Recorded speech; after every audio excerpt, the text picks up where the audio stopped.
Okay, we've been working on our embroidery landscapes. Mine is probably not even as far along as yours because I start these demonstrations and then I don't finish it. So today we're going to do these pine trees. We're gonna fill in our clouds, and I want you to start thinking about how you can make more wild grasses, flowers. You know, you're getting good at stitching now, so you should be feeling more confident, like, I want to make a little flower. I know how to do that. I think that's going to be 5 stitches that come out of the center, you know?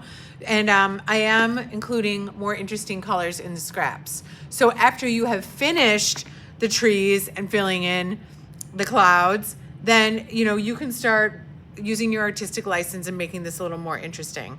You know, maybe you didn't have rays on your sun and you want to add rays. I'm really happy with how these are turning out. So the first thing I'm going to do, I'm going to teach you about these trees here, okay? So we are very fortunate in that we have 2 shades of green, right? We have the light green and the dark green. Oh boy, what do we got here? I wasn't sure what I was going to start with, so I'm kind of ill-prepared. Okay, this is not a very long piece, but it doesn't matter. If I had a very long piece, I could probably do 3 in a row. So I got to find my needle. Here it is. Thread my needle.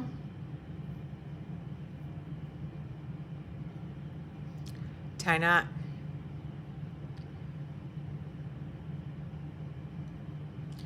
Oh boy, it's really short, but it's okay.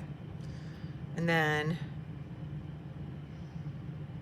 tie another knot down here.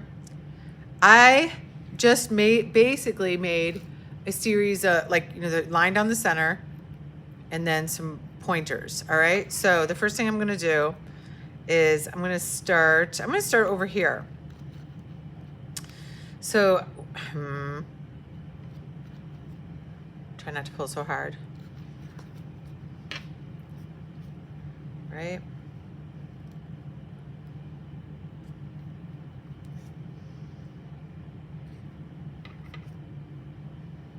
Okay, so now you want to economize your thread.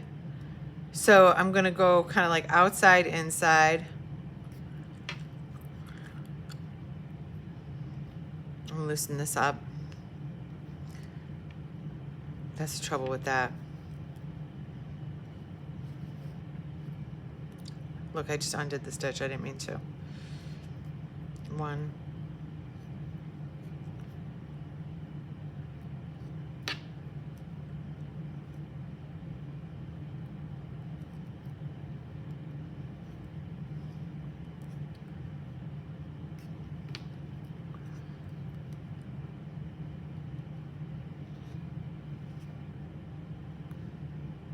Ah!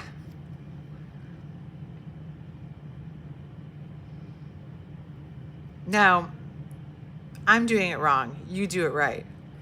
I should have had a longer piece to begin with, but it's okay to use up what we have. All right, so I would want much more in there. Let me just do it. God bless America. Anyhow, I'll come back to that. This one's longer. I'm going to do another tree in a different shade.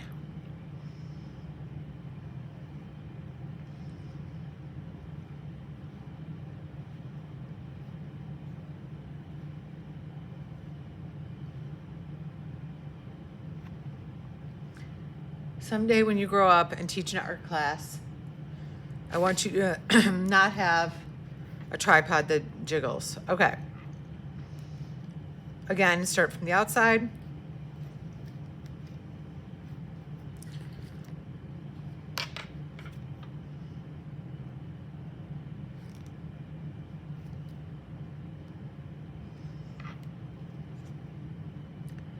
Just one little space in between.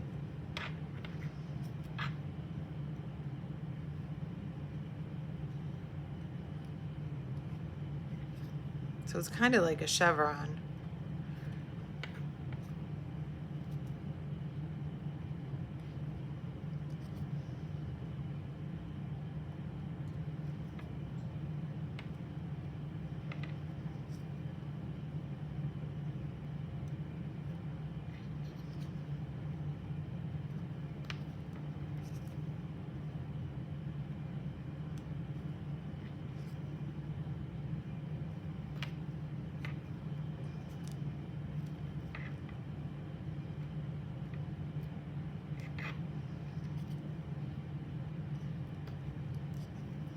So mine is almost like an upside down tree, but it's okay. Now you might be saying, what about the trunk? What could I do for a trunk, people? I'm gonna make a smaller chevron up here. We'll add the trunk later. So, whoa. I grabbed some green from somewhere. All right, so that's that. I don't need to tie a knot. I can just let that hang out. So here's some of your pine trees, right? I can fill them out a little more later. I could have had more yarn on my needle and I could have done more, but I'm just trying to make a quick video here. So here I have a very long piece of white that I've already cut for you. And I'm gonna use long stitches to do the clouds. You're gonna like this because it goes fast.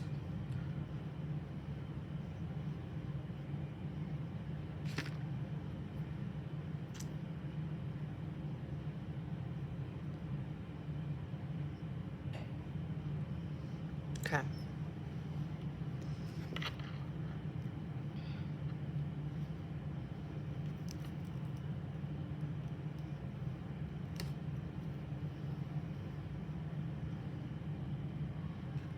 Okay, now here's a way that you could really mess up, is if you keep going back, you need to go close to the stitch you just made. Your instincts will always be to like start kind of at the bottom, but you should start closest to wherever you left off, so you're not wasting a lot of thread. So I'm filling this in pretty close, you know? So if I end at the top, then I'm gonna come from the top.